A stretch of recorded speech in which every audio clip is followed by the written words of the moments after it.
Welcome back everyone. Meera Zeeshan की तरफ से आपको एक बार फिर बहुत बहुत खुशामदीद। और बहुत सारी गुफ्तगू हमने से पहले की, बहुत सारी चीज़ें ख़बरों में भी हमें नज़र आ रही हैं। खिलाड़ियों के ऊपर बहुत सारे मसाइल आ रहे हैं, स्पेशली अगर हम बांग्लादेश की बात करते हैं। लेकिन उससे खेल पर किसी किस्म का कोई असर पड़ना नहीं चाहिए, क्योंकि किसी भी चीज़ में कितनी हकीकत है कितनी नहीं है ये तो हालात और वक्त सामने ले ही आते हैं। मगर अभी जो इम्पोर्टेंस है वो क्रिकेट की है और टेस्ट की है, जिसमें बहुत बेहतरीन कारकर्दगी हम पाकिस्तान की जानिब से भी देख रहे हैं और बांग्लादेश की जानिब से भी देख रहे हैं। और मैं बहुत खुशी से एक बात कहना चाह रही हूँ कि बहुत लंबे अरसे के बाद अगर हम देखें तो हमें पाकिस्तान की क्रिकेट में कुछ बेहतर नज़र आया। अगर हम टेस्ट की बात करते हैं, जिसमें रिजवान की शमूलियत पर भी सवाल उठ रहे थे, सरफराज की शमूलियत पर सवाल उठ रहे थे, बहुत सारे ऐसे प्लेयर्स जो कि जिनको हम समझ रहे थे कि शायद हम अगर बिल्कुल यंगस्टर्स के साथ जाते हैं तो रिजल्ट्स कुछ बेहतर हो सकते हैं। लेकिन उन्होंने, क्योंकि सरफराज को भी मौका मिला नहीं है, लेकिन रिजवान ने बखूबी अपने मौके का फ़ायदा उठाते हुए अच्छी कारकर्दगी पेश की है। और इसी के साथ साथ हम आगे गुफ्तगू का सिलसिला बढ़ाते हैं। तो मेरे साथ मौजूद है नाज़रीन आप सबकी जान, क्रिकेट की शान हाफिज़ इमरान। अस्सलाम वालेकुम हाफिज़ साहब, कैसे हैं आप?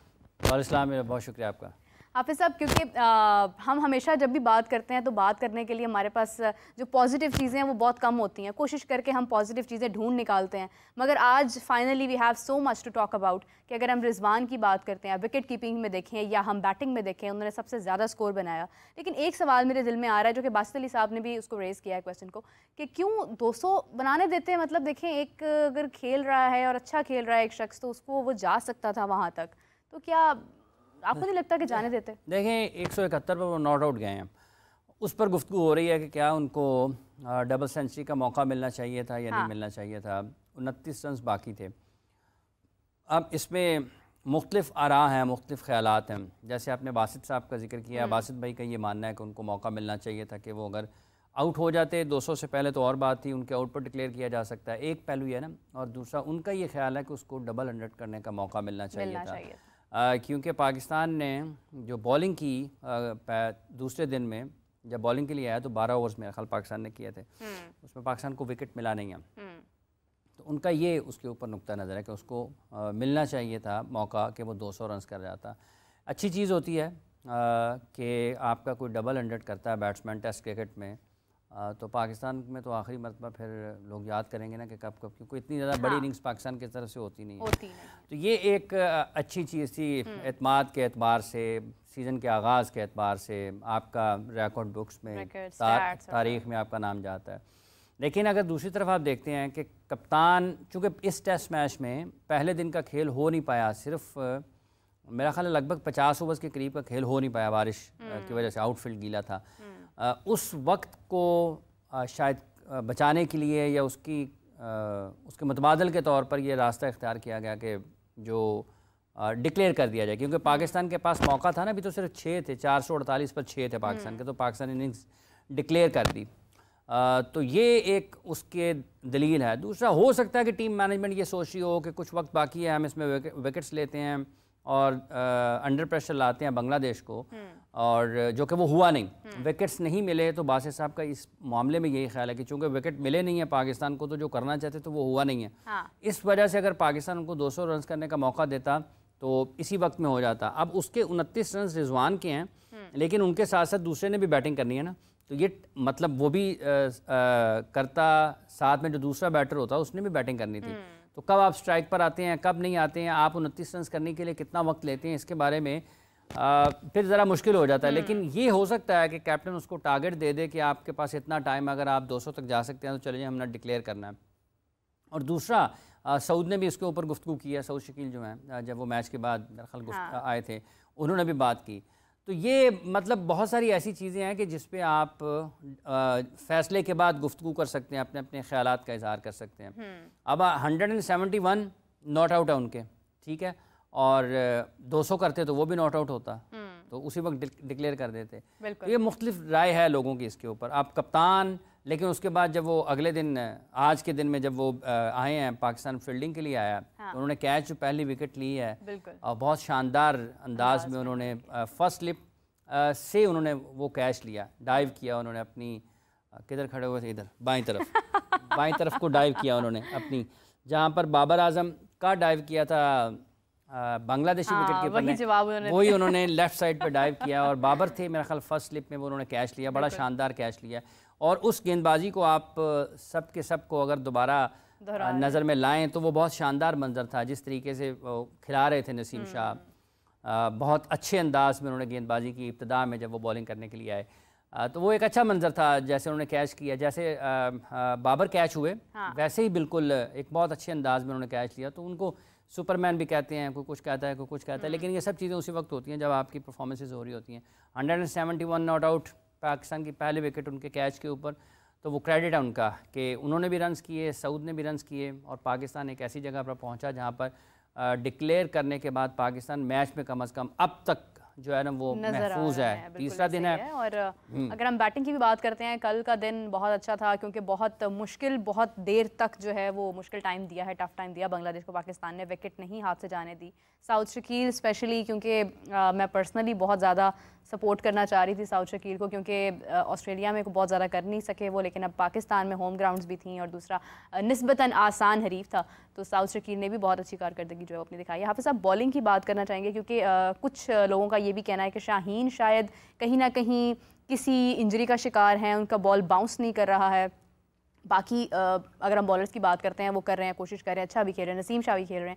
शाहीन की थोड़ी सी फॉर्म जो है उसमें प्रॉब्लम है, या इज़ दिस द पिच जिसकी वजह से उनका बॉल बाउंस नहीं कर पा रहा? देखिए, अगर पाकिस्तान की जब इस तीसरे दिन में पाकिस्तान ने अपनी बॉलिंग शुरू की है, कल के दिन के ओवर्स को छोड़ दें तो आज जिस तरीके से पाकिस्तान ने बॉलिंग शुरू की उसमें शाहीन थोड़ा शॉर्ट थे, वो थोड़ा पीछे बॉल कर रहे थे। नसीम शाह उससे मुख्तलिफ अंदाज में गेंदबाजी कर रहे थे, उनका चैनल डिफरेंट था। आप जब 3-4 स्लिप्स लगे होते हैं तो आप कोशिश करते हैं कि आप बैट्समैन को ड्राइव खिलाएं और आप उसकी विकेट हासिल करें, क्योंकि ये जो कैचिंग पर आपने फील्डर्स खड़े हुए हैं, इनका एक मतलब यही होता है और मकसद यही होता है कि बॉल अगर हवा में जाता है तो वो आपके लिए अगर अपॉर्चुनिटी निकलती है तो वो उससे फ़ायदा उठा पाएँ। शाहीन के बॉल शॉर्ट थे, पीछे थे थोड़ा, और उन्होंने उतना ज़्यादा आगे खिलाया नहीं, और जो कैच निकला भी है, जिस तरह से विकेट मिली है उनको नसीम शाह को जिस पर रिजवान ने कैच लिया है, तो वो बॉल भी आप देखें कि विकेटों के पीछे गया है, और वो उस एरिया में था जहाँ पर बैट्समैन उसको खेलने के लिए जाता है। उस वाली जगह पर उतना ज़्यादा अच्छा कंट्रोल के साथ वो बॉल नहीं कर पाए हैं। पेस 135 के ऊपर जा रहे हैं वो, और उनकी यही पेस है, वो 35 के 140 को टच करेंगे, तो पेस के एतबार से तो वो ठीक उस जगह पर हैं। अब पिच में उतना ज़्यादा बाउंस नहीं है या उछाल नहीं है उतना, हाँ कभी कभी ज़रूर होता है। जो उन्होंने बाउंसेस किए वो भी मौसर नहीं थे। उसकी निस्बत अगर आप नसीम को देखेंगे, इवन अगर सब में से जितनी भी बॉलिंग मैंने देखी है, चारों फास्ट बॉलर्स में से अगर किसी ने बाउंसर भी अच्छा किया है तो वो नसीम है, और अगर किसी ने चैनल इस्तेमाल किया इब्तिदा में वो नसीम ही थे। खुर्रम ने भी कंट्रोल के साथ बॉलिंग की। ये जो खुर्रम और मोहम्मद अली पर आगे चलकर बात करते हैं, लेकिन जो शाहीन और नसीम का है, उन दोनों में उस हिस्से में जब पाकिस्तान ने आज तीसरे दिन के खेल का आगाज़ हुआ है तो नसीम ज़्यादा कंट्रोल के साथ बॉल कर रहे थे, उनका सीम भी लग रहा था। शाहीन के केस में ये नहीं था। उनके जो शॉर्ट बॉल थे, जो उन्होंने बाउंसर करने की कोशिश की, वो भी उस जगह पर नहीं थे जहाँ पर बल्लेबाज को मुश्किलात होती। अब साहब, वेदर भी तो कुछ डिस्टर्ब सा है, हो सकता है वेदर कंडीशंस भी आपको कहीं ना कहीं डिस्टर्ब कर रही हैं, आप उस तरह से फॉर्म में नहीं आ पा रहे? नहीं, देखें, ये वेदर कंडीशंस इस केस में नहीं है कि आप अगर अच्छी जगह पर बॉल ना कर पाएँ तो इसमें मौसम नहीं है, ना पिच इसमें असरअंदाज है। ये तो आप किस हिकमत अमली के साथ बॉल करते हैं। देखें ना, उसी पिच के ऊपर दूसरे एंड से नसीम बॉल कर रहे हैं ना, और उनके बाद खुर्रम और मोहम्मद अली आते हैं, वो भी कर रहे हैं। तो उनके चैनल को अगर आप देखते हैं, इनके आप जो एरियाज जहाँ पे वो बॉल करते हैं, तो आपको लगेगा कि मुख्तलिफ हैं, थोड़े फ़र्क है। कट हुआ बॉल जब खुर्रम ने आउट किया शांटू को, तो वो अगर उससे पीछे होता बॉल, तो वो डेफिनेटली वो स्टंप्स को हिट ना करता ना। बिल्कुल। तो आपको उस चैनल की ज़रूरत होती है जहां से आप बॉल मिस करें और वो अंदर आता है, तो भी आपके पास मौका हो विकेट हासिल करने का। और अगर आपका उस जगह पर बॉल पड़ा जहां पर बैट्समैन उसको ड्राइव करने के लिए गया, तो आउटसाइड एज के चांसेस हों और वो स्टंप्स के पीछे जाए, स्लिप में चला जाए, विकेट कीपर के पास चला जाए। तो उस एरिया में जो था वो उतना कंट्रोल नहीं था। इसका ये मतलब नहीं है कि वो कोई भी वेदर सिचुएशन है या पिच से कोई ताल्लुक नहीं है, वो उनका अपना कंट्रोल है। और पाकिस्तान चूंकि टेस्ट क्रिकेट काफ़ी वक्त के बाद खेल रहा है, पाकिस्तान कम टेस्ट क्रिकेट खेलता है, ये भी एक मसला है। लेकिन शाहीन, नसीम, ये पाकिस्तान के तजर्बाकार बॉलर्स हैं, पाकिस्तान के नुमाया गेंदबाजों में से हैं। इनको तो आगे बढ़कर ज़्यादा बेहतर परफॉर्म करने की ज़रूरत है। अच्छा, ना इसमें वेदर है, ना इसमें पिच क्या है, और ना इसमें कोई और चीज़ कह सकते हैं आप। ये बुनियादी तौर पर उनकी लाइन का मसला रहा है गुज़िश्ता कुछ अरसे से, अगर हम देखते हैं, जहाँ पर इवन T20 और वनडे क्रिकेट में भी इसका मसला रहता है। अच्छा, वेरी वेरी वेल एक्सप्लेन्ड, क्योंकि ये एक कन्फ्यूजन मेरे माइंड में भी थी, बहुत सारे लोगों के माइंड में होगी, लेकिन इसी कन्फ्यूजन के साथ अभी हमारी कन्फ्यूजन को दूर करने के लिए हमें ज्वाइन किया नाज़िन माजिद भट्टी साहब, स्पोर्ट्स एनालिस्ट, स्पोर्ट्स जर्नलिस्ट, और बहुत बड़ी देर कर दी मेहरबान आते आते। अस्सलाम वालेकुम, कैसे हैं आप माजिद साहब? जी वालेकुम अस्सलाम, आपने बुलाया है बहुत देर से। अरे हम तो आपको बुलाते रहते हैं, आपके पास वक्त ही कहाँ होता है, मसरूफ हैं आप। जैसे पाकिस्तान ने क्रिकेट को मसरूफ कर दिया ना, डोमेस्टिक इतना लंबा सीजन 3-3 दिन के गैप के साथ, इसी तरह आप भी मसरूफ हैं। देखिए, मसरूफियत तो खैर पिछली 3-4 दहाइयों से चल रही है, लेकिन ये जो इस वक्त पाकिस्तान क्रिकेट को हमने जहां उलझा दिया है, हाँ। अब हाफिज साहब की मैं गुफ्तगू सुन रहा था, माशाल्लाह बड़े अच्छे तरीके से बॉलरों को एक्सप्लेन कर रहे हैं, लेकिन मैं इसी टेस्ट मैच का एक दूसरा पहलू आपके सामने रखता हूं। बिल्कुल कि हमने पहले तो पाक रूपी में आगा जाहिद साहब को हमने हेड क्यूरेटर कई सालों से रखा। हमारे टेस्ट क्रिकेटर हैं आगा जाहिद, उन्होंने अच्छी पिचेस बनाई। अब हम डॉलरों में लेकर आए हैं ऐसे वक्त में जबकि पाकिस्तान में जर मुबादला की कमी है। टोनी हेमिंग साहब पाकिस्तान क्रिकेट बोर्ड के चीफ क्यूरेटर बने, ये क्या पिच बनी है, मुझे कोई ये तो जवाब दे दे। मेरा ख्याल आगा जाहिद साहब इससे बेहतर पिच तैयार कर सकते थे। तो मेरे ख्याल में हमें ये रमीज राजा के दौर में भी एक बात चली थी कि भाई ऑस्ट्रेलियन मट्टी से, वो मुझे याद है पोर्ट कासिम पे वो शिप खड़ा रहा, फिर पता नहीं उस मट्टी का क्या बना। जब मोहसिन नकवी साहब ने एक कराची में PSL फाइनल वाले दिन प्रेस कॉन्फ्रेंस की थी, तो उन्होंने कहा था कि वो कोशिश कर रहे हैं कि लाहौर में उस मट्टी से एक पिच बनाए। लेकिन इस तरह की पिचेस पे देखें, अब 2 दिन क्रिकेट बोर्ड ने फ्री कर दिया क्रिकेट स्टेडियम कि भाई आप आए, आखिरी 2 दिन वीकेंड पे फ्री में टेस्ट मैच देखें। लेकिन जिस क्वालिटी की हम क्रिकेट दिखा रहे हैं लोगों को, क्या हम लोगों को ग्राउंड में लाने में कामयाब हो सकेंगे? तो मतलब वो जो आपका सवाल था ना आने का, वो तो खैर अपनी जगह, लेकिन ये जिस तरह के अब क्रिकेट के मामलात है, हमारी दुकान भी तो ज्यादा चमक रही है ना, इतने मौके, इतनी हॉट वॉलीज मिल रही हैं कि हम क्या करें। अच्छा, वैसे जैसे मेरे भट्टी साहब ने जिक्र किया ना पिच का, टोनी हेमिंग का, ये भी जब राज खुलेगा, हो सकता है भट्टी साहब भी किसी दिन खोल दें कि कितने डॉलर्स में है, तो वो भी एक ब्रेकिंग होनी है। एक दूसरा ये कि जैसे अभी वैसे हाफिज साहब मुझे कंफर्म नहीं पता, लेकिन $10,000 से कम नहीं होगा, या ज्यादा ही होगा शायद उससे। भट्टी साहब बिल्कुल करीब करीब ही हैं। हाय हाय। इसका मतलब आपको पता है। ठीक है, तो ये देखिए, अगर आज के दौर में मतलब आपका अगर कोई लोकल क्यूरेटर है, देखिए ये पिच है ना, और 2-3 चीज़ें भट्टी साहब ने बड़ी इंपॉर्टेंट की हैं। एक तो आपका ये पिच अगर गैर मुल्की क्यूरेटर ने आकर, ना तो उसने धूप अपने साथ लेके आनी है, ना उसने बारिश अपने साथ लेके आनी है।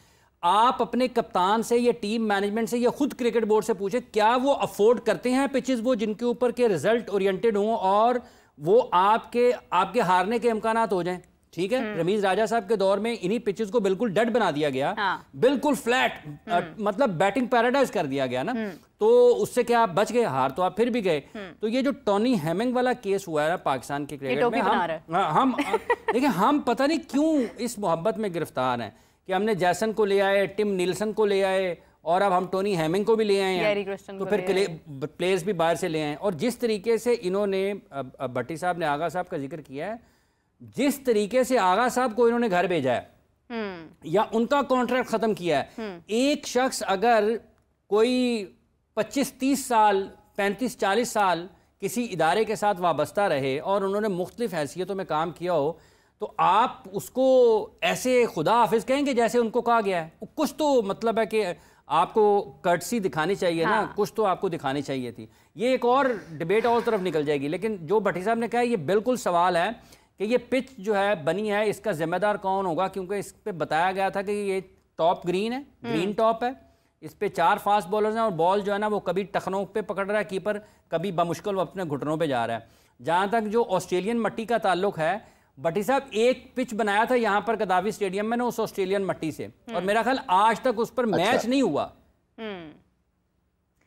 भट्टी साहब, जैसे हाफिज साहब ने भी एक पॉइंट रेस किया है, मैं मेरे माइंड में एक सवाल आ रहा था कि आपने इतना ट्रस्ट किया और जब ये क्यूरेटर लाए गए तो उस वक्त ये कहा गया कि जी बहुत अच्छा हुआ है, पाकिस्तान में इतने अरसे से एक ही जो है वो आपने क्यूरेटर लगाए हुए थे जिनको पिचेस का कोई ख्याल नहीं था, अब पाकिस्तान में कुछ नया होगा, अब अच्छा होगा। तो ये जो हम इतनी एक रिस्क लेते हैं और उसके बाद वो हम जिम्मेदारी डाल देते हैं एक नए बंदे पर, वो कहते हैं ना पुराना 100 दिन और नया 9 दिन, तो ये सारी जो सिचुएशन है उस वक्त तो हम बड़ी खुशियां मना रहे थे कि नहीं नहीं अच्छा हो गया, एक नया बंदा आया, वो नए माइंडसेट के साथ आएगा।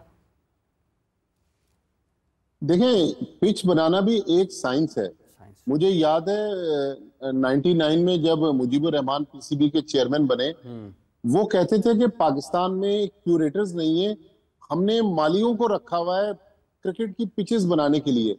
चलें, ये भी एक साइंस है। टोनी हेमिंग ऑस्ट्रेलिया से आए हैं, वो ज्यादा क्वालिफाइड होंगे, लेकिन असल मसला टोनी हेमिंग या आगा जाहिद का नहीं है, असल मसला हमारी मट्टी का है।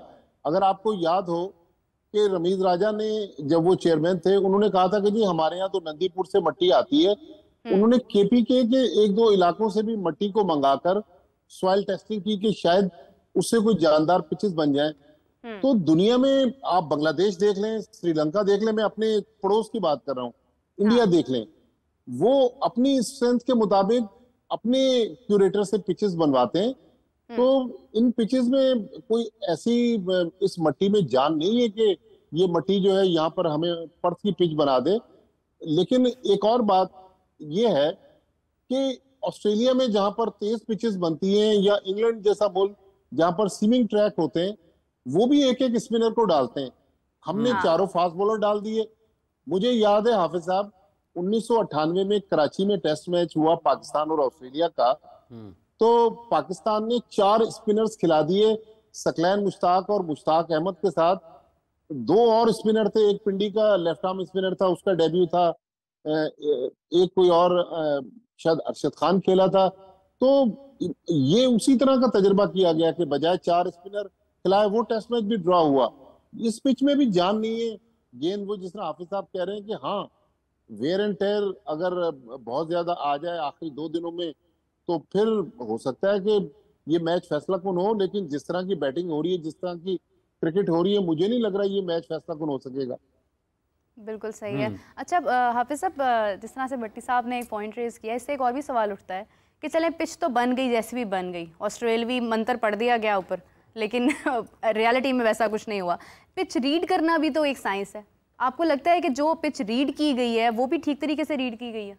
देखिए, ये दोनों ने मिस रीड कर दिया ना फिर, क्योंकि पाकिस्तान ने अगर 4 फास्ट बॉलर्स खिलाए कि यहाँ पर पेस और बाउंस होगा, तो बांग्लादेश ने टॉस जीता, पेस और बाउंस पाकिस्तान के एतबार से 4 फास्ट बॉलर्स के नज़र नहीं आया। तीसरा दिन का अख्ताम की तरफ बढ़ रहे हैं हम आज, और 40 ओवर्स से कम ओवर्स का खेल बाकी है और 4 विकेटें भी गिरी हैं, 200 से ज़्यादा रन बांग्लादेश ने भी स्कोर कर लिए हैं। आप अपने 4 फास्ट बॉलर्स के साथ खेल रहे हैं, तो वो वाला पेस और बाउंस तो नज़र नहीं आया। बांग्लादेश ने भी मिस रीड कर दिया, क्योंकि वो टॉस जीतकर बॉलिंग पर चले गए, तो उनको भी वो फ़ायदा वो भी नहीं ले सके, क्योंकि पाकिस्तान ने 448 कर दिया 6 विकेटों के नुकसान पर, और डिक्लेयर करना पड़ा। तो दोनों ने मिस रीड किया। तो पिच रीड करना आर्ट है, लेकिन जो बुनियादी आर्ट से महरूम हो, जो पिच तक लेके आता है, वो पिच रीड कैसे करेंगे? जैसे भट्टी साहब ने मट्टी का जिक्र किया कि ये जो पाकिस्तान में क्रिकेट करवा रहे हैं लोग, क्या ये वाकयातन क्रिकेट के बारे में उतनी समझ बूझ रखते हैं या नहीं रखते हैं? अब अगर आप कोयटा में जाएंगे तो वहां पर आपको पेस एंड बाउंस मिलेगा, इस्लामाबाद में आप जाएंगे आपको वहां पर भी पेस एंड बाउंस मिलेगा। तो ये पाकिस्तान तो मतलब बहुत अच्छा मुल्क है क्रिकेट के एतबार से।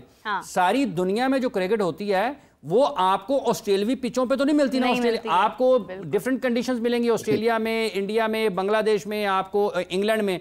तो इनको क्या खबत है कि सिर्फ पर्थ ही बनाना है सारी पिचेस को, ठीक है? तो क्या ऑस्ट्रेलिया अपनी पाकिस्तान में वैसे पेस और बाउंस इस्लामाबाद और पिंडी में ही मिलता है। और वो किसी से पकड़ा भी नहीं जाता। वो ऐसे, वो जिसको मिल जाए वो आगे निकल जाता है। तो देखिए, अच्छा ये बात मेरी समझ से बाहर है। अगर जो आप चाहें कि क्रिकेट अच्छी करवानी है, देखें भट्टी साहब ने वो सारी 2000 की दहाई ना गुज़िश्ता बरसों में, अगर हम देखते हैं ना कि होम जो क्रिकेट पाकिस्तान ने की है, जो होस्ट किया पाकिस्तान ने, गुज़िश्ता 20-25 बरस में, 30 बरस में वो दहाई बड़ी अच्छी मानी जाती है, क्योंकि उसमें बहुत सारी टीमें पाकिस्तान आकर खेली, इंडिया, इंग्लैंड, साउथ अफ्रीका। आप देखें कि टेस्ट मैचेस के फैसले होते रहे। 2005 में जब इंग्लैंड पाकिस्तान आया था ना, तो 17 आउट किए थे 3 टेस्ट मैचेस में शोएब अख्तर ने। मोहम्मद आसिफ ने कराची टेस्ट मैच में, भट्टी साहब उस टेस्ट मैच को कवर कर रहे होंगे जब इंडिया के टॉप बैटर्स को उनके विकेटें उड़ाई थी, तो क्या वो मट्टी ऑस्ट्रेलिया से आई थी? ठीक है। और वो जो शोएब अख्तर ने जहां पर आउट किए इंग्लैंड के, और उन प्लेयर्स के अगर आप नाम लेना शुरू करें ना, एक से एक बढ़ के प्लेयर था साउथ अफ्रीका की टीम में, इंग्लैंड की टीम में, इंडिया की टीम में, वेस्ट इंडीज की टीम में। वेस्ट इंडीज की टीम भी आई थी उसी दहाई में पाकिस्तान, जब मोहम्मद यूसुफ ने 1788 रन का मेरा ख्याल रिकॉर्ड कायम किया था, वो उसी दौर में हुई है। तो क्या वो सेंचुरियां, जो विकेटें हैं, वो मट्टी से वहां से आई हैं? आप पिच बनाने के लिए जो आप कराची टेस्ट की बात कर रहे हैं ना जी, उसमें इरफान पठान ने शायद पहले ही ओवर में हैट्रिक की और पाकिस्तान के 46 पर 6 आउट हो गए। और नेशनल स्टेडियम के जो क्यूरेटर थे एहसान आराई, वो डर के मारे एक कमरे में छुप गए कि यार 46 पर पाकिस्तान के 6 आउट हो गए, शहरियार साहब मुझे आज नौकरी से ना निकाल दें। फिर वहां पर यूनुस खान, फैसल इकबाल और शायद कोई मोहम्मद यूसुफ ने सेंचुरी बनाई थी, फिर मोहम्मद आसिफ ने पाकिस्तान को टेस्ट मैच जितवाया। अब देखें कि वहां पर इंडिया की बॉलिंग ने भी आउट किए, पाकिस्तान ने भी आउट किए। तो क्या ये पिच बनाने के लिए आपको सबसे पहले जो टीम मैनेजमेंट है और क्रिकेट बोर्ड है, इसको कुछ हौसले का मुजाहरा करना पड़ता है। आप बनाएं यार, उनको इजाजत दें। यहाँ पर तो जो गुज़िश्ता 5-7 वर्ष में क्रिकेट हुई है ना, वो तो सबसे पहले क्यूरेटर के दिमाग पे चढ़ जाते होंगे। वो पायना कहा छाड़ देता है तुसी, वो पायना कहा छाड़ देता है, उड़ाओ इसको उड़ाओ, तो समझ भी नहीं आती होगी क्या बात हो रही है। तो मट्टी एक वजह हो सकती है, लेकिन ये वो सारी उसके ऊपर गालिब नहीं है। ये खुद भी लोगों को, पाकिस्तान क्रिकेट बोर्ड को ये फैसला करने की जरूरत। बिल्कुल भट्टी साहब ने वो इशारा ठीक किया, उठाया जो उस वक्त कि क्या आप ये क्रिकेट दिखाकर लोगों को अपनी तरफ खींचने की कोशिश करेंगे तो लोग नहीं आएंगे। लोग जो है अच्छी क्रिकेट देख, यही पेस और बाउंस हो, बॉल सीम हो रहा हो, आपको नजर आ रहा हो ना कि एक बड़ी शानदार किस्म की दोनों में जंग चल रही है बॉल और बैट में, तो लोग उससे अट्रैक्ट होते हैं। जैसे भट्टी साहब ने कितना दिलचस्प बताया है, ये उन तमाम लोगों के लिए है। वो क्यूरेटर ने तो अच्छा पिच बनाया है, अब आउट हो गए हैं तो वो बेचारा अपनी नौकरी के पीछे वो छुप गया कि यार मेरे लिए तो मुसीबत बन जाएगी। तो ये कौन इतना जिगरा दिखाएगा जी? आप उनको कहेंगे अच्छी पिच बनाएं, ठीक है, टेस्ट मैच का नतीजा जो होगा सो देखा जाएगा। देखिए ना, म्यार की बात है ना, म्यार का बहुत ज़्यादा फ़र्क है। भट्टी साहब पहले 50 रुपये लगाए थे, अब उसके बाद अब फ्री कर दिया है, तो भी कोई देखने के लिए नहीं आ रहा है। क्या रीज़न है? ऐसी क्या कमी कोताही रह गई है? आपको नहीं लगता हम मटीरियलिस्टिक चीज़ों के अंदर घुस कर हमने क्रिकेट का म्यार ख़त्म कर दिया है? हम प्लेयर्स बनाने की तरफ नहीं जा रहे हैं, हम पिचेस बनाने की तरफ जो है वो अब ज़्यादा ध्यान दे रहे हैं। देखिए, हाफिज इमरान साहब तो माशाल्लाह अच्छी शेर व शायरी करते हैं। मुझे ज्यादा अशार नहीं आते, लेकिन इस मौके की मुनासिबत से एक शेर मेरे जहन में आ रहा है कि वो शायर ने क्या खूब कहा था कि गजब किया तेरे वादे पे एतबार किया। तो आप 50 रुपए टिकट रख लें या फ्री रख लें, भाई अगर क्वालिटी क्रिकेट आप दिखाएंगे तो लोग 5,000 का टिकट भी खरीद कर मैच देंगे। बिल्कुल ऐसे ही है, लेकिन और होता ही ऐसे वहां पर एंटरटेनमेंट भी तो हो ना। अब वहां लोगों को सहूलतें नहीं है, टॉयलेट्स नहीं होते, खाने पीने के लोगों को मसाइल हैं। टेस्ट मैच सुबह 10 बजे से शाम 6 बजे तक चलता है, 7-8 घंटे ग्राउंड में गुजारना मजाक नहीं है। हमारे जो वीआईपीज हैं या मीडिया के जो दोस्त हैं, वो तो प्रिविलेज क्लास में एयर कंडीशन बॉक्सेस में बैठकर अच्छी जगहों पर मैचेस देखते हैं, लेकिन भी मौजूद नहीं है वहां पर। की हैसियत से अगर आप देख लें तो स्टेडियम में वैसी सहूलतें नहीं। अब कहा जा रहा है कि चैंपियंस ट्रॉफी के मौके पर हम वो सहूलतें देने में कामयाब हो जाएंगे। माजी में भी बहुत सारे ऐसे दावे हुए, लेकिन चलें हम मोहसिन नकवी साहब की बात पे एतबार कर लेते हैं कि भाई इस बार state of the art stadium बन जाएंगे और पाकिस्तान भी ऑस्ट्रेलिया, इंग्लैंड, साउथ अफ्रीका की तरह एक वर्ल्ड क्लास स्टेडियम बनाने में कामयाब हो जाएगा। लेकिन कैच 22 सिचुएशन है, टाइम बहुत कम है। इतने कम टाइम में मॉनसून का सीजन चल रहा है, आगे सर्दियां शुरू हो रही हैं, दिन छोटे हो जाएंगे। सर्दियां आपको पता है कि रात में काम करना सही बात है। पंजाब में, इस्लामाबाद और पिंडी और लाहौर में तो बहुत मुश्किल है। तो मेरे ख्याल में बहुत एक मुश्किल टास्क है, नामुमकिन नहीं है लेकिन मुश्किल जरूर है। लेकिन भट्टी साहब वो तो कह रहे हैं परेशानी सिर्फ बस 4-5 माह की है, मजीद इसके बाद तो सुकून ही सुकून है। चले जी, अगर 4-5 माह हम तकलीफ बर्दाश्त कर लेते हैं हमने तो वैसे कई दहाइयां बर्दाश्त कर ली और कर लेते हैं, लेकिन मेरे ख्याल में ये प्लानिंग अगर पीसीबी ने की है, बहुत अच्छी प्लानिंग है, इसमें कोई शक नहीं है, लेकिन बहुत पहले ये सारी चीजें हो जानी चाहिए थी ना। अब कराची में एक दिन टिकट बिकना शुरू हुए, अगले दिन ऐलान हो गया कि नहीं जी अब तमाशाइयों के बगैर टेस्ट मैच होगा। 3 दिन बाद फिर कहा गया कि टेस्ट मैच पिंडी शिफ्ट हो रहा है। मैं आपको ये भी एक ब्रेकिंग बता दूं कि इंग्लैंड का जो पाकिस्तान इंग्लैंड का जो कराची टेस्ट है वो भी अब कराची में नहीं होगा, वो टेस्ट भी या मुल्तान में होगा या पिंडी में होगा। अब देखिए हमारी 25 करोड़ की आबादी वाला मुल्क और हमारी आज क्रिकेट 2 ग्राउंड तक महदूद है, पिंडी और मुल्तान।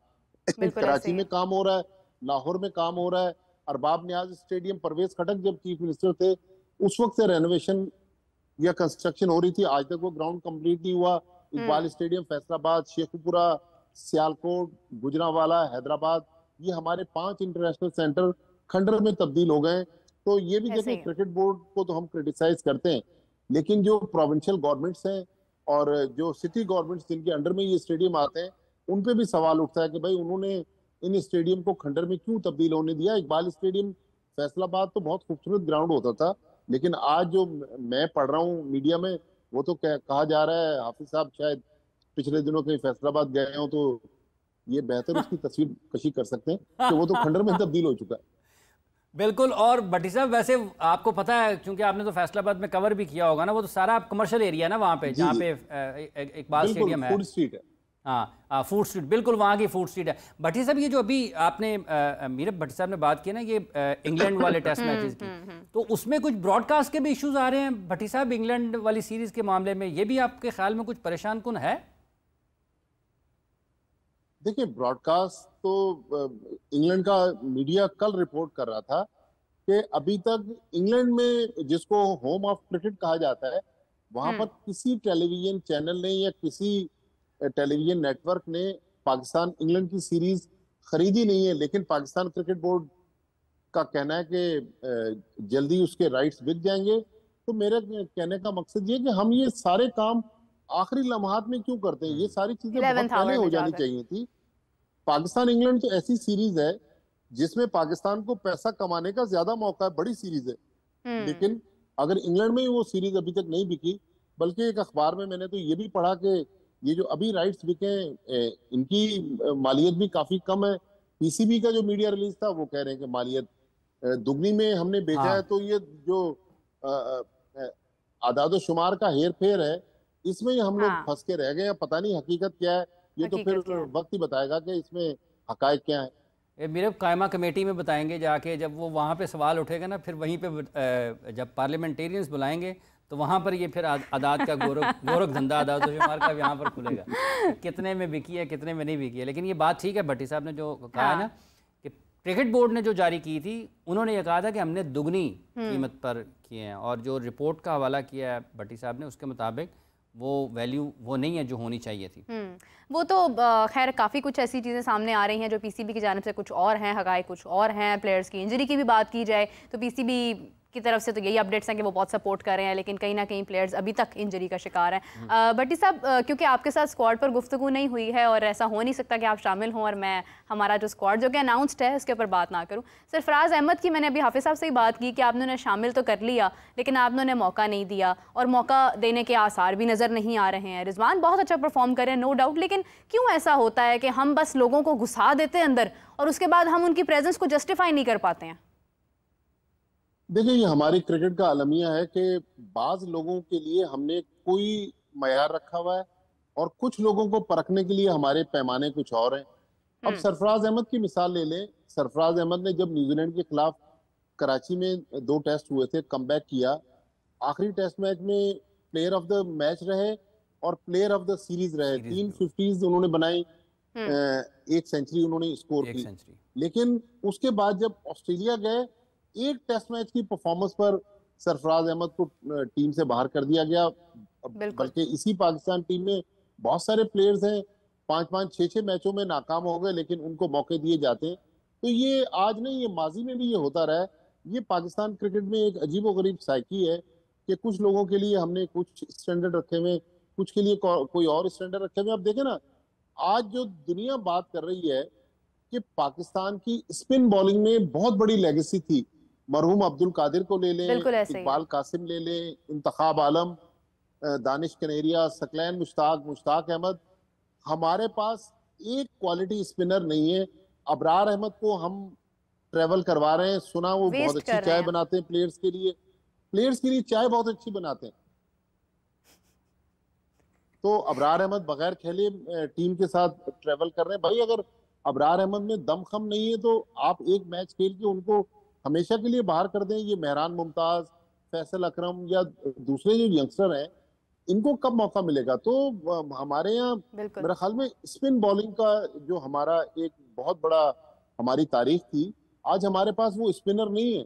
अगर हम इंग्लैंड की बात करें जिसमें अक्टूबर में पाकिस्तान आना है, इस बॉलिंग अटैक के साथ इन पिचेस पर मेरा नहीं ख्याल हम इंग्लैंड को हरा सके। मुझे याद है जो 1.5-2 साल पहले जब इंग्लैंड आई थी, इस पिंडी टेस्ट मैच में पहले ही दिन इंग्लैंड ने 501 रन बना लिए थे। तो इंग्लैंड तो दूसरी क्वालिटी की क्रिकेट खेलती है, लिहाजा हमें अच्छे स्पिनर ढूंढना पड़ेंगे। लेकिन अबरार की उस वक्त भी अच्छी कारकर्दगी रही थी। अबरार ने उस वक्त भी कोशिश की थी। आज हाँ, क्योंकि हमने अभी इस टेस्ट में तो अबरार को हम लेकर ही नहीं गए हैं, हमने शामिल करने के बाद उन्हें बाहर कर दिया। इसके बाद सेकंड जब सडनली जब इंग्लैंड के साथ हमारा होगा तो हम किस बेस पर फिर अबरार को वहां पर लेके जाएंगे? टेस्ट तो हमने खिलाया ही नहीं इससे पहले।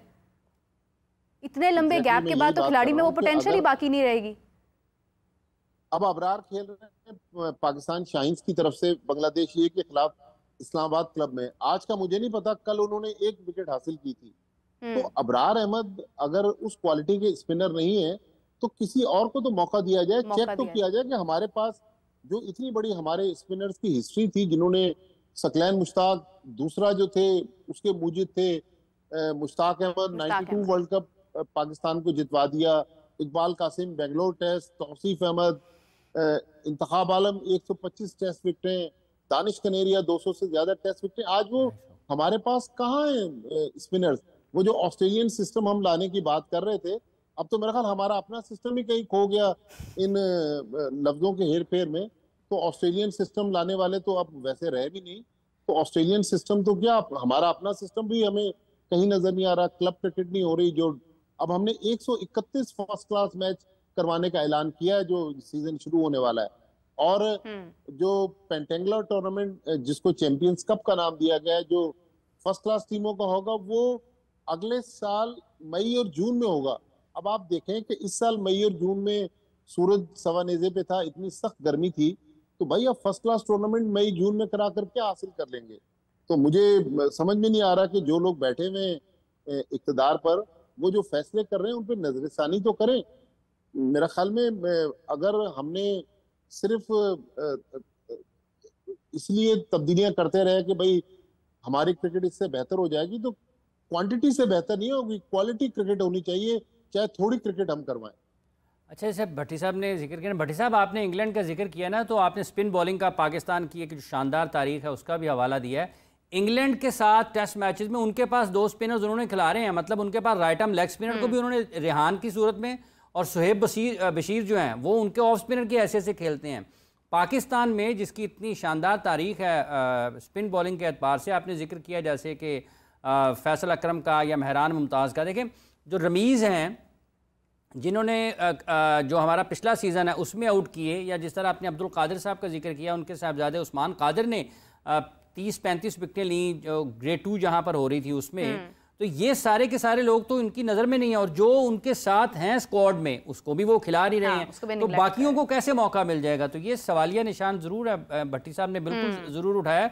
और ये जो इंग्लैंड में अभी तक किसी ने बिड नहीं किया है, एक तो वक्त बहुत कम बच जाता है, और फिर इसका मतलब यह है कि क्या दुनिया की टॉप टीम्स अगर कभी हों तो उनको उनके हवाले से आपको कभी ऐसी खबर नहीं मिलेगी। तो ये लम्हा फिक्रिया है इस क्रिकेट को देखते हुए, और ये जो जितनी भी फैसला साजी है, मतलब आपने जून जुलाई अगस्त में जाके करवाना है 4 डे, वो उसको लेके जाएंगे मेरा ख्याल एबटाबाद वाली साइड पे। 11 महीने हमारी डोमेस्टिक क्रिकेट होगी हाफिज साहब। हाँ जी, 11 महीने, बीच में गैप्स भी हैं, लेकिन 11 महीने तो बहुत बड़ा अरसा है। भट्टी साहब 2-2 3-3 दिन का वक्फा भी है किसी टूर्नामेंट में, और जिस तरह से आपने भी जिक्र किया है ना, ये इनकी तारीख थी कि 1 को इन्होंने शुरू करना है, 1 सितंबर को, और अब उसके बारे में ये भी इत्तलात है कि शायद कुछ ताखीर हो जाए। और अगर वो ताख़ीर होती है तो उसकी जो आखिरी तारीख थी अगले बरस में जिसका आपने हवाला दिया वो 5 अगस्त है। अगर 1 सितंबर को शुरू होता है और अगर 1 सितंबर को शुरू नहीं हो पाता तो वो उसका मतलब ये है कि अगर 20 अगस्त को ख़त्म होता है या 22 को तो होता है तो 1 सितंबर को 25 को फिर अगला सीज़न शुरू हो जाएगा। क्या बात है। और इस दौरान हमारी जो है वो कंस्ट्रक्शंस की रेनोवेशन भी जारी है। इस दौरान हमारे बाकी सारे इवेंट्स भी बीच में होने हैं। इंटरनेशनल टीम्स ने चैंपियंस ट्रॉफी भी है, PSL भी है, सारी इंटरनेशनल क्रिकेट भी है, सबका सब है और अपनी जो फर्स्ट क्लास क्रिकेट है उसके भी सारे के सारे मैचेस हैं। बटी साहब हमारे पास इसकी फैसिलिटीज हो ना हो, स्टेडियम हो ना हो, दिल हमारा बहुत बड़ा है। जी बट इसमें कोई शक नहीं। मेरा ख्याल इसीलिए मिर्जा गालिब आज से कई सौ साल पहले कहकर चले गए थे कि होता है शब रोज तमाशा मेरे आगे। जी भट्टी साहब आप कुछ कह रहे थे?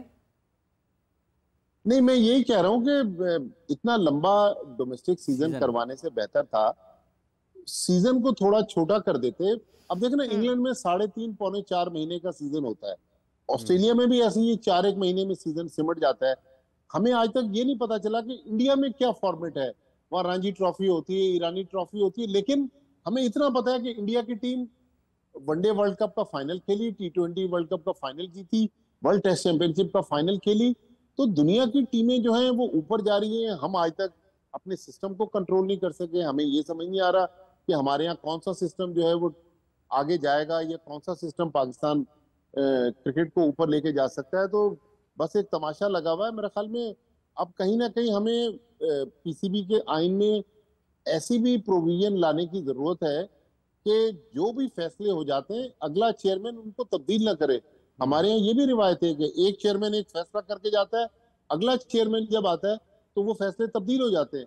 तो मेरे ख्याल में इस बारे में भी अगर आइन में कोई कानून बन जाए कि भाई इस वक्त जो फैसले हो रहे हैं वो कम से कम 5 साल तो उनके असरात देखें कि 5 साल में उसके नताइज क्या आते हैं, 5 साल बाद उसको हम तब्दील कर दें। लेकिन 5-5 महीने में फैसले तब्दील होना, इससे भी पाकिस्तान क्रिकेट को नुकसान पहुंच रहा है। हाफिज साहब, कुछ अरसे पहले लोग कहते थे यार ये हमारी क्रिकेट भी हॉकी और स्क्वाश की तरह नीचे जा रही है। मैं कहता था नहीं यार, ऐसा नहीं हो सकता, हमारी क्रिकेट में तो बहुत दमखम है। लेकिन अब रिसेंटली जिस तरह के हम साने देख रहे हैं पाकिस्तान क्रिकेट में, तो अल्लाह ना करे कि ऐसा हो जाए, लेकिन लग ऐसे रहा है कि मुसलसल डिक्लाइन की तरफ जाते जाते कहीं हम बहुत नीचे ना चले जाएं स्क्वाश और हॉकी की तरह, फिर क्रिकेट को भी देखने वाले कम पड़ जाएं और अब हम ग्राउंड में तमाशाई भी फ्री में बुलवा रहे हैं। तो इसका मकसद है कि हमने अपनी क्रिकेट को खुद डैमेज किया है। हमने बयानबाजी ज्यादा की है, हमने अमल कम किया है, हमने अच्छे फैसले कम किए। ये आज मोहसिन नकवी की बात नहीं कर रहा, मोहसिन नकवी से पहले जो चेयरमैन थे सब बराबर के जिम्मेदार है, सब ने क्रिकेट को नीचे लाने में थोड़ा थोड़ा अपना रोल प्ले किया।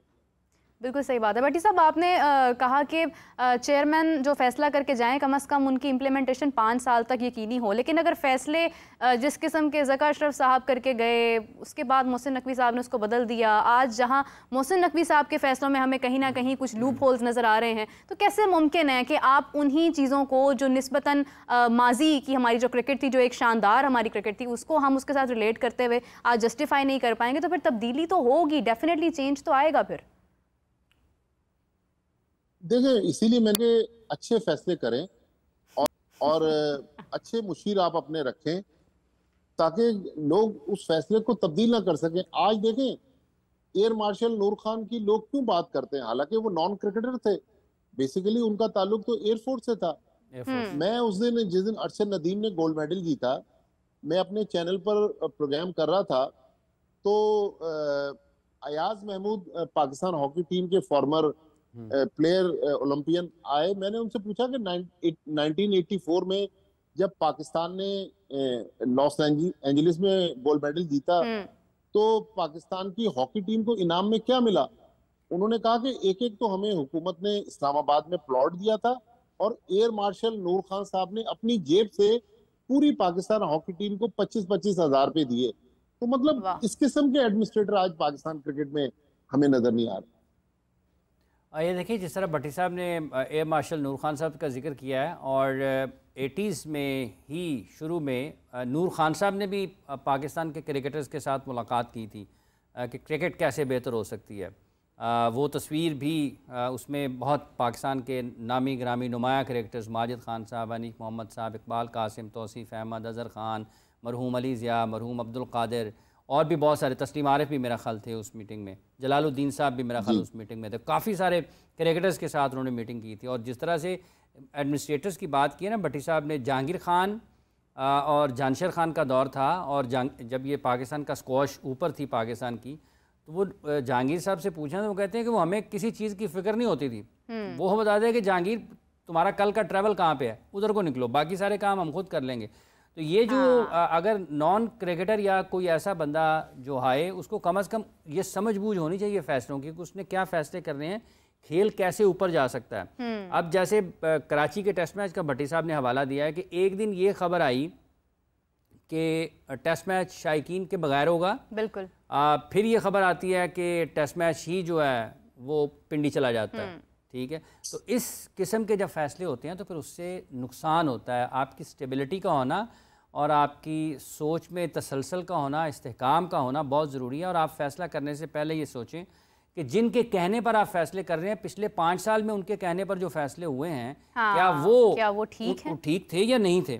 तो अगर उनके वो 5 साल वाले फैसले ठीक नहीं हुए और आप दोबारा उन्हीं के पास, भट्टी साहब की मौजूदगी में फिर वो मेरे शेर में बीमार हुए, जिसके सबब उसी अतार के लौंडे से दवा लेते हैं, मीर के सादा है। तो ये जिन्होंने 5 साल में जो फैसले किए उन्हीं से दोबारा दवा ले रहे हैं कि ऐसी बीमार है। चले मीर तो सादा थे, गुजारा हो गया, लेकिन अब इतनी सादगी हमें बर्दाश्त नहीं है। जिस तरह से हाफिज साहब ने कहा कि मजदूर पहले भी वहाँ पर मौजूद थे, अभी भी मौजूद थे, तमाम फैसले जो हैं वो थोड़ा सा ज़रा ठीक है, प्रेशर बहुत ज़्यादा है क्रिकेट का, मगर हमें बेहतर फैसले करने की ज़रूरत है। भट्टी साहब आपका बहुत शुक्रिया, thank you so much for a time and it was incredible time with you. एक बार भट्टी साहब से मुलाकात हुई है, मसरूफ़ होते हैं बहुत ज़्यादा, जिस तरह से क्रिकेट हो रही है तो वो ज़रा गुफ्तगू बीच में रह जाती है। हाफिज़ साहब thank you so much for joining us. और इसी के साथ मुझे हाफिज़ साहब को इजाज़त दीजिए। नाज़रीन, आपसे मुलाकात होती है कल और हम लोग यकीनन अच्छी गुफ्तगू करेंगे टेस्ट के हवाले से, और पाकिस्तान जिस तरह से अच्छा परफॉर्म कर रहा है, बांग्लादेश के लिए बहुत सारी नेक तमन्नाएं हैं। Let's see what are the results. तो तब तक के लिए हाफिज़ साहब और मुझे इजाज़त दीजिए। अल्लाह हाफिज़।